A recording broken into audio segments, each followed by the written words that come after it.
Hi guys, welcome back to my YouTube channel Medico's Brochure. I'm back with another video. और क्योंकि NEET में बहुत कम time रहता है तो बिना टाइम वेस्ट किए वीडियो को शुरू करते हैं।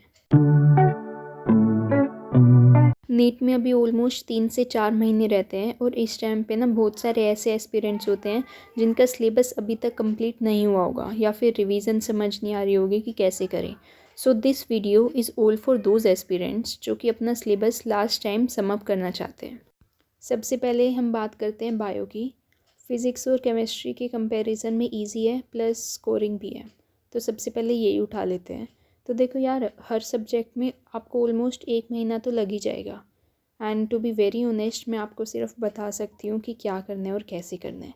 Eight the end it's all up to you कि आप करोगे या फिर नहीं। तो देखो, बायो में टोटल 32 चैप्टर्स हैं, 15 जूलॉजी में और 17 बॉटनी में। पहले जूलॉजी उठा लेते हैं। स्टार्टिंग में है एनिमल किंगडम और बायोमोलिक्यूल्स। 2 दिन में हो सकते हैं ये chapters, each day 1 chapter. Easy तो नहीं बोल सकते इन्हें, मॉडरेट चैप्टर्स हैं लेकिन इम्पोर्टेंट है बहुत। दोनों ही अच्छे से कवर करना क्योंकि अच्छे खासे क्वेश्चन आ जाते हैं इन दोनों में से। फिर आते हैं ह्यूमन फिजियोम। बहुत इंटरेस्टिंग है, ट्रस्ट मी, बहुत ज़्यादा इंटरेस्टिंग है। अगर आप थोड़ा सा इंटरेस्ट लेके पढ़ोगे तो अच्छे से हो जाएगी कवर।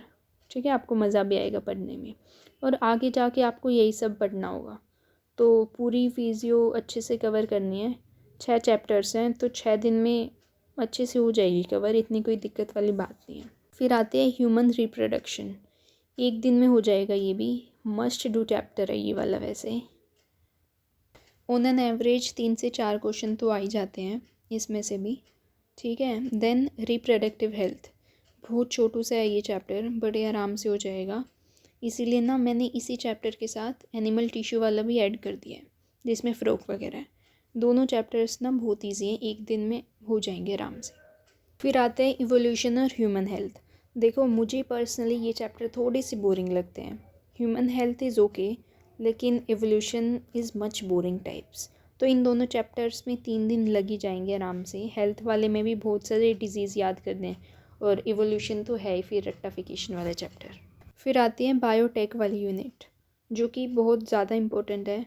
लास्ट ईयर्स की एवरेज देखा जाए तो 6 से 7 क्वेश्चन ज़रूर आते हैं इस यूनिट से। 2 दिन में हो सकती है ये यूनिट। इम्पोर्टेंट है लेकिन इजी है, वही बात है।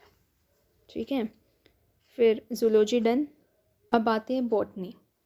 लिविंग वर्ल्ड बहुत छोटा चैप्टर है तो इसके साथ मैंने प्लांट हार्मोन्स वाला चैप्टर एडजस्ट कर दिया है। दोनों चैप्टर्स 1 दिन में आराम से हो जाएंगे, कोई दिक्कत वाली बात नहीं है। ठीक है, फिर ये जो 4 चैप्टर्स हैं, बायोलॉजिकल क्लासिफिकेशन, प्लांट किंगडम, मोर्फो और एनाटमी, ये एक चैप्टर 1 दिन में हो पाएगा क्योंकि थोड़ी सी लेंथी है और इम्पोर्टेंट भी बोल सकते हो आप इनको। इम्पोर्टेंट है, थोड़ा सा रेक्टिफिकेशन ज़्यादा है इनमें। फिर आते हैं सेल और सेल डिवीज़न। 2 दिन में दोनों चैप्टर हो जाएंगे, इम्पोर्टेंट हैं प्लस लेंथ वाइज भी ठीक ठाक है। देन प्लांट फिजियोलॉजी, इसमें हॉर्मोन्स वाला पहले ही हो गया है लिविंग वर्ल्ड के साथ और अपडेटेड सिलेबस के हिसाब से सिर्फ 2 चैप्टर्स बचते हैं इसमें, फोटोसिंथेसिस और रेस्पिरेशन। इनमें भी कुछ कुछ टॉपिक्स कंसेप्चुअल है तो 2 दिन में हो जाएंगे दोनों चैप्टर्स आराम से। Then sexual reproduction in plants, important है चैप्टर, 1 दिन में अच्छे से डिटेल में करना। फिर आती है पूरी 11th-12th की सबसे मेन यूनिट, जेनेटिक्स।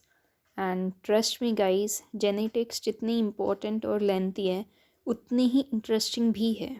बस एक बार अच्छे से पढ़ने की ट्राई करना और क्वेश्चन ज़रूर लगाना इसके, फिर तो आपके 10-15 क्वेश्चन तो कहीं नहीं गए। फिर आती है इकोसिस्टम वाली यूनिट।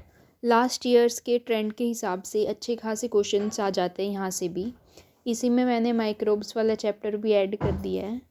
बहुत छोटू सा चैप्टर है और हार्डली 1 या 2 क्वेश्चंस आते हैं उसमें से। तो ये चारों चैप्टर्स वैसे 3 दिन में हो सकते हैं अगर आप करना चाहो तो, और अब तो वैसे भी करने ही पड़ेंगे क्योंकि टाइम इतना बचा है। और अब बात करते हैं कि कैसे करें ये सब। तो best solution is one shot. Guys, go for one shots only, इस टाइम पर वही बेस्ट है। लेक्चर लेने के बाद एनसीईआरटी से गो थ्रू करो एक बार और फिर क्वेश्चंस लगाओ। जितने क्वेश्चंस पॉसिबल हो पाए उतने लगाओ क्योंकि क्वेश्चन से ना जल्दी मेमोराइज होता है। और फिर देखो आपके ना 340 टू 350 अराउंड तो मार्क्स कहीं नहीं गए। ठीक है। हाँ लेकिन ना ये चीज़ ध्यान रखना कि रिवाइज़ करते रहना, वरना तो भूल जाओगे, फिर कुछ फ़ायदा होने नहीं वाला। टाइम टू टाइम रिवाइज़ करते रहोगे तभी मार्क्स बनेंगे। So that's all for this video. Thanks for watching. Video अच्छी लगी हो तो लाइक कर देना, चैनल सब्सक्राइब कर देना और अपने दोस्तों के साथ शेयर भी कर देना, जिससे उनका और मेरा दोनों का ही भला हो जाएगा। नेक्स्ट वीडियो के लिए नीचे कमेंट भी करते जाना। Till then stay tuned, bye bye.